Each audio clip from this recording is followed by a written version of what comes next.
Hello guys, good morning. Time check and date check, Monday, May 25, 9:38 AM. Yan boss, binuhay na naman natin ulit si Elijoy. Pero, yung Elijoy natin na 600 watts, kasi ito Elijoy 60 amps. Yung 600 watts natin, nakapatay. Kasi ito, nilipat ko lang yung panels na apat na 160 watts boost na naka-series dito sa ating 60 amps. Kasi mga boss, diba sinabi ko sa previous video natin na meron tayong coming na dalawang GA solar panel na 720 watts. Yun mga boss, kasi ngayon magpo 4-5 days na hindi pa rin nila na-deliver. Kasi sira daw yung truck ng Ian Solar Osamis. Hindi ko alam bakit ganun. Sobrang tagal kong naghintay, magpa 5 days na. Bayad na yun mga bossing. Kaya excited na ako talaga kasi dito ito yung paggagamitan natin nun eh. Ito natin siya isasalpak. Sa series natin yon, dalawang 720 watts na GA solar panel. Isa-series natin sa magiging 1,440 watts yun. So kaya naman yun ng Elijoy 60 amps, diba? So yun mga boss, ready na to. Yung wirings ng nasalpak na tines ko na nga to eh. Nilipat ko muna yung dito, yung gumagamit ng LG 600 watts na apat na buska natin. Ito yung ginamit natin. So ang wirings ng talaga yung para dito yung ginamit ko. Saka alam niyo ba mga boss, ang ginamit ko na wire, hindi siya PB cable mga boss. Siya, number 12 or AWG 12 na solid na copper, pero parang pa rin siya, parang basta solid siya mga boss, matigas siya mga boss. Hindi ko alam kung anong tawag dito sa wire na to. Number 12 siya, so di ba pag AWG 12 kaya hanggang 20 or 30 amps ganun. So kayang kaya ito nga tingnan natin nasa 12 amps na siya. Kasi ito hindi pa to nakaharap ang sun dito ngayon eh. Hindi pa nakatutok talaga, kaya 12 pa lang siya. Abot din mamaya mga alas 12 alauna ng 17-18 amps. Pero ito 12 amps walang hindi siya umiinit ganun. Kasi number 12 to eh. Tsaka solid talaga siya, ang tigas niya mga boss. Copper, hindi naman sobrang tigas talaga kasi nabibend mo naman siya.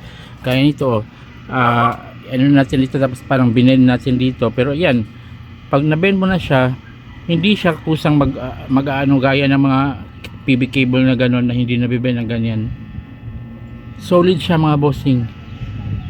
Yan, ang wirings natin. Pinayos ko na yung wirings na yan. Medyo magulo lang tingnan, pero yan mga boss, yan, matigas hindi mo siya magagalaw kasi yan din ang ginamit natin papunta sa battery. Dalawa yung ko nilagay ko. Kung ang input galing sa solar panel isa lang, na yung sinabi kong number 12 na solid copper na coated naman siya ng matigas na din, yung parang rubber na plastic na silicone. Sobrang tigas, hindi din basa-basa. Mas pa nga to mas tingin ko mas okay pa to sa PB cable na yung 2.5 na ginamit natin sa previous natin, 2.5mm squared na twin core. Tsaka mura ko lang siya nabili mga boss, itong na to, cable na to. Dito sa mall, napadaan ako sa mall dito, sa Gaisano Mall sa dito sa amin. Tapos napansin ko ang gandang wire nito tigas, tapos solid copper talaga siya. Tapos naka-sale siya mga boss. Ang original price niya talaga is 29 yata yun, 29 plus. Tapos ngayon dahil parang parang paubos stock na nila, wala na sa ibang stock, yung isang na lang, rolyo na lang na ganito, na siguro ang laman nun mga 50 or 100 meters yun na lang natitira. Naka-sale siya mga boss, 14.50 or 14.25. Sobrang parang bagsak presyo, lang siya, 50% off. Kaya rinab ko na, imbis na nag-order na talaga ako sa sa online ng PB cable kagaya nung dati yung ginagamit natin ng mga 2.5mm squared na twin core. Kinancel ko na lang kasi hindi rin siya na-deliver. Mag 1 week na wala pang movement, wala pa, hindi pa napak. So kinancel ko na siya at ito na lang talaga ang inano ko. Sobrang ganda niya mga boss, solid talaga. Tsaka ang lakas na niyan, 12 amps, 24 volts na battery natin, 12 amps. So kung 12 volts battery times 2 yan, 24 amps. Pero yan ang ganda, wala, parang wala lang. So kayang kaya niya mga bossing. Tsaka ang ganda ng basta maganda yung pagkaano natin dun sa taas. Paglagay din natin sa MC4, ganun, ang ganda. Saktong sakto talaga siya. So ayan mga boss, pinakita ko lang sa inyo. Tsaka sana today, Monday today, diba, follow up na naman ako mamaya sa Ian Solar, kung ma-deliver na ba nila. Kasi kung hindi pa rin at wala pa rin silang sasakyan, baka pupuntahan ko na lang at kunin ko na, maghanap na lang ako ng ibang sasakyan. Wala kasi akong sasakyan maghanap ako ng ibang masasakyan, irerentahan ko na lang para makuha lang yun, para magamit na natin mga boss.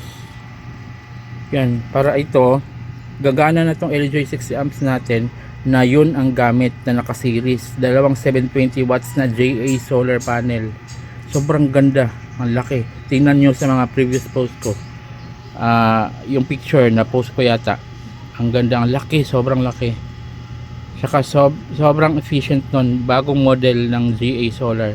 Ang GA yata is number 4 worldwide na brand ng solar panel, parang ganon. Parang number 1 Jinko, number 2 is parang Trina or Canadian, tapos Trina, tapos Aiko, basta number 4 yung GA sa efficiency at ganda ng yung pagkagawa, yung pulido ang pagkagawa. So yan mga boss.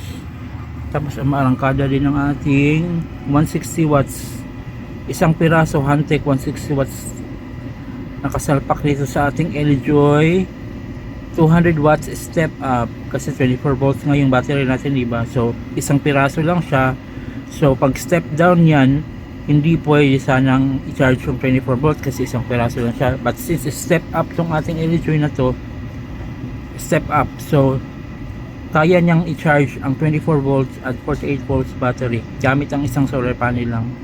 So lahat pala ito boss, mga bossing, ito lahat ng to available siya for purchase dyan sa ating yellow basket sa showcase, at saka dyan sa check nyo na lang yung post natin, nandyan nilagay ko yung mga shop kung saan siya pwedeng i-order online. Brand new sale darating sa inyo, naka-sale pa yan iba.